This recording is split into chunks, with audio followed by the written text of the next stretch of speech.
Hello et vous les amis, salut, c'est Sébastien sur Actualia en YouTube et www.actualia.fr. Alors, aujourd'hui sur Actualia Tech, la chaîne d'info multimédia, eh bien après cette fameuse vidéo donc du grand YouTuber à 110 millions de vues qui a dit qu'il allait passer sur Linux et qu'il était d'ailleurs passé sur Linux Mint et Arch Linux, eh bien beaucoup dans le monde francophone, donc YouTube francophone et autres, se sont dit, bah, c'est une aubaine. Si jamais il y a 10 ou 1%, même moi le premier, qui bascule sur Linux grâce à lui, eh ben, ça va être génial. Voilà, et un grand YouTuber qui passe sur Linux. Alors, peut-être que lui est passé sur Linux, va-t-il y rester? That is the question, là est la question. Mais le fait qu'il faut aussi se poser, c'est qu'il a toute une équipe derrière. On en parlait justement sur mon canal avec The Uncle Mens. Et donc, il y a toute une équipe derrière de vidéastes, parce qu'en fait, si vous voulez, un gars comme lui, qui génère autant d'abonnés, de vues, lui, il fait le fond, mais il a toute une équipe derrière qui s'occupe de monter ses vidéos et autres, etc. Va-t-il demander justement à toute son équipe derrière, qui souvent sont des monteurs vidéo en freelance et tout ça, de passer sur Linux? Bien entendu que non. Donc si lui, pour les trucs qu'il a à faire à droite, à gauche et tout, etc., les bidouilles et tout, il passe sur Linux, pourquoi pas? La bureautique, surf et tout ça, chercher les idées de ses vidéos et tout ça, pourquoi pas? Mais je pense que tout ce qui est montage, conception et tout, continuera à se faire donc par ces vidéastes, ces monteurs, c'est des monteurs vidéo en freelance, et bien sur Windows ou sur macOS, parce que ces gens-là, ils sont hors de question qu'ils passent sur Linux, parce que donc ils ont déjà l'habitude de gros logiciels comme Final Cut, Adobe Premiere. Et les gars vont pas basculer sur Linux parce que ce grand monsieur a décidé de passer sur Linux. Vous voyez ce que je veux dire? Donc déjà, faut relativiser de ce côté-là. Et ça m'est venu à l'idée, donc les amis, de vous faire une vidéo sur le montage vidéo, et en plus ça rime, sur Linux. Alors, moi personnellement, je monte certaines de mes vidéos sur Linux et certaines sur Windows. Mais pourquoi certaines sur Windows et certaines sur Linux? Alors, les plus simples et les plus basiques, celles qui sont mono ou duo piste et tout, j'ai tendance à les basculer sur donc Linux, à les monter sur Linux. Par contre, quand ça devient un petit peu plus chiadé, où il y a du multipiste et tout, j'ai tendance à vouloir les monter sur Windows. Et je vais m'en expliquer. Parce que le montage vidéo sur Linux, c'est pas mal, mais c'est quand même en retrait face à macOS et à Windows. C'est vrai que le montage vidéo, c'est largement démocratisé, avec lui la diversité des systèmes d'exploitation utilisés par les créateurs de contenu. Mais il faut dire ce qui est, même si Windows et macOS dominent traditionnellement ce secteur grâce à leur étendue de compatibilité avec les logiciels professionnels, eh bien, Monsieur Linux gagne un peu de terrain, soutenu par une communauté active et des outils open source en constante évolution. Toutefois, malgré ses qualités, le montage vidéo sur Linux reste à bien des écarts en retrait. Et pourquoi? Eh bien, c'est ce que nous allons essayer de voir d'un peu plus près, si vous le voulez bien, ensemble. Alors, vous avez des logiciels disponibles, mais pas toujours à la hauteur. Et oui, Linux ne manque pas de logiciels de montage vidéo, ça c'est indéniable. Des outils comme par exemple Condem Live, Shotcut, Olive, PTV ou encore DaVinci Resolve dans une version limitée gratuite, pour la version gratuite, sont présents sur la plateforme Linux. Certains, comme Condem Live, offrent une interface plus ou moins intuitive et une panoplie de fonctionnalités impressionnantes pour un logiciel libre qui en font malgré tout une usine à gaz. D'autres, comme Shotcut, séduisent par leur simplicité, leur compatibilité avec de nombreux formats, et malgré de nombreuses fonctionnalités, je trouve que c'est plus convivial. Mais ces logiciels, bien que fonctionnels malgré tout, ça je dis pas le contraire, ne rivalisent pas toujours en performance et en ergonomie avec leur homologue sous Windows ou macOS. Par exemple, Adobe Premiere, Final Cut Pro ou même DaVinci Resolve dans sa version complète, voire même celui que j'utilise sur Windows qui est Power Director. Eh bien, donc, ça reste des références du secteur. Voilà.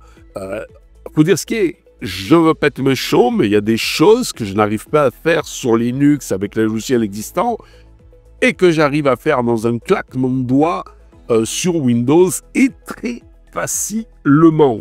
Donc, hors ces applications, donc en fait, eh bien, c'est quand même très limité dans le domaine de Linux. Une optimisation à la traîne. Ben oui, parce que si vous voulez, l'un des principaux reproches que l'on peut faire à Linux pour le montage vidéo, eh bien, c'est tout simplement le manque d'optimisation. Les performances peuvent être aléatoires, même sur du matériel puissant récent. Les rendus sont souvent plus lents et les prévisualisations moins fluides que sur les autres systèmes. Vous allez me dire, ouais, c'est pas vrai, moi c'est rapide et tout. Non, attends. J'ai donc une machine qui est correcte, c'est un 3600X de chez un AMD Ryzen 5 3600X, un Seeker 12 threads, épaulé avec 32 Go de RAM, épaulé avec une carte NVIDIA 3060 Ti. Voilà, une RTX 3060 Ti. Et je peux vous dire que malgré tout, si je bascule sur Windows avec du multipiste, en monopiste ça va. C'est quand même assez rapide en rendu et tout ça, etc. Mais dès que je superpose plusieurs pistes vidéo en même temps, avec plusieurs effets spéciaux en même temps, avec plusieurs pistes audio en même temps, et bien là, c'est la catastrophe. Donc Linux a tendance à être moins rapide, voire beaucoup moins rapide en rendu final par rapport à monsieur Windows. Et je dirais même plus, même en prévisualisation, quand vous essayez de couper les pistes, raccourcir les pistes, réajuster les pistes et tout, des fois, c'est un petit peu léger sur Linux. Alors, principalement, je suis sur Shotcut, mais je peux vous dire la même chose sur Kdenlive. Bon, on ne parle plus de PTV parce que PTV, j'adorais avant, mais c'est devenu très aléatoire au point de vue stabilité, puisque s'il n'a pas eu d'évolution depuis 2023, depuis mars 2023, donc pour le moment, c'est un logiciel de montage vidéo un petit peu à bannir, donc dans votre écosystème Linux. Et donc, voilà, j'ai remarqué tout ça, j'ai remarqué que monsieur Windows était plus performant. Alors, je vais comparer sur Windows avec monsieur, comment il s'appelle déjà? Voilà, Cyberlink Power Director. Voilà, j'ai la version 2024. Et franchement, c'est que du bonheur. Alors, vous allez me dire, mais pourquoi? Alors déjà, pourquoi? C'est parce qu'en fait, si vous voulez, Linux... Bon, j'ai tout mis les trucs, hein, le truc NVENC et tout ça, tout est enclenché. Par exemple, dans Shotcut, j'ai mis le NVENC, j'ai mis, comment on appelle ça, là, le truc en parallèle, c'est-à-dire la compression en parallèle et tout, etc., etc. La priorité, je l'ai mis à normal au lieu de faible et tout ça, etc. Donc, j'ai tout mis au max. Eh bien, donc, en fait, Linux se base sur des codecs vidéo qui sont open source la plupart, ou même s'ils sont propriétaires, ils sont moins optimisés que sur Windows. Par exemple, M. Cyberlink Power Director, lui a carrément récupéré les codecs et les a optimisés pour son logiciel. Ce qui fait que, par exemple, la dernière fois, en multipiste, je dis bien, il y avait 6 pistes, donc audio-vidéo, et bien avec des effets spéciaux et tout ça. Sur Linux, avec Shotcut, j'ai mis pratiquement le temps de la vidéo, à quelque chose près. Et sur Windows, j'ai mis le tiers du temps de la vidéo pour finaliser la chose. Donc, vous voyez que, malgré tout, quand on dit que les rendus sont souvent plus lents et les prévisualisations moins fluides que sur les autres systèmes, donc avec Linux, eh bien, c'est bien vrai. J'ai testé ça avec, bien sûr, les mêmes codecs, la même qualité, les mêmes réglages, les mêmes rushs, d'un logiciel à l'autre, sur la même machine. Donc, en fait, d'un côté qui était sur Windows et de l'autre sur Linux. Voilà, tout simplement. Donc, c'est vrai qu'il ne faut pas se leurrer. Donc, Linux, c'est bien, mais je ne suis pas du style, mon honnêteté veut que je ne suis pas du style à vous dire c'est super, c'est super, c'est super Linux. Windows, c'est de la daube, comme certains Linuxiens veulent bien le dire. Windows, c'est de la daube, voilà, et tout ça. Non, non, non, non. Moi, je vous dis la vérité. Quand Linux, c'est bien, je vous le dis. Mais quand il y a mieux, et quand c'est quand même un peu mieux à côté, je vous le dis aussi. Donc, cela s'explique en partie aussi par l'intégration matérielle. Sous Windows et macOS, les développeurs optimisent leur logiciel pour tirer pleinement parti des cartes graphiques, vous voyez par là des GPU et des accélérations matérielles et des bibliothèques donc propriétaires pour gérer tout ça. Sous Linux, c'est une autre chose. Ces optimisations existent, soit avec NVENC et tout ce qui s'ensuit, mais sont plus difficiles à implémenter de manière universelle à cause de la fragmentation du système, les noyaux, les pilotes, les distributions. Ça dépend sur quelle distribution, vous n'allez pas avoir le même pilote, le même noyau et tout, etc. Mais pas que. Des codecs moins performants ou mal supportés. Autre point noir, ce que je vous parlais tout à l'heure, la gestion des codecs vidéo. Sur Linux, certains codecs sont mal supportés ou nécessitent des bibliothèques supplémentaires, parfois non libres, pour fonctionner correctement. Le H264 par exemple, le H265 ou encore le ProRes peuvent présenter des problèmes de lecture ou d'exportation quand vous finalisez votre vidéo sans configuration préalable, voire même avec difficulté. Cette situation est en grande partie due à des considérations légales. De nombreux codecs sont soumis à des brevets, à des licences restrictives que, malheureusement, la philosophie open source de Linux évite volontairement. Résultat, le support natif est parfois une grosse lacune, ce qui nuit à l'expérience tout simplement de l'utilisateur final. Une communauté motivée, soit, mais des moyens limités, il faut reconnaître l'immense travail de la communauté open source, j'en doute pas. Et c'est vrai, qui permet à Linux de disposer de solutions viables et même admirables compte tenu des ressources à disposition. Par exemple, Monsieur Candle Live donc, ne cesse de s'améliorer. Il intègre des fonctions comme par exemple le montage multipiste, la correction colorimétrique et l'édition par proxy pour les vidéos en 4K. Mais ces projets, tout simplement, manquent souvent de développeurs à plein temps, de financement aussi, pourquoi pas, ou de partenariat avec les constructeurs de matériel.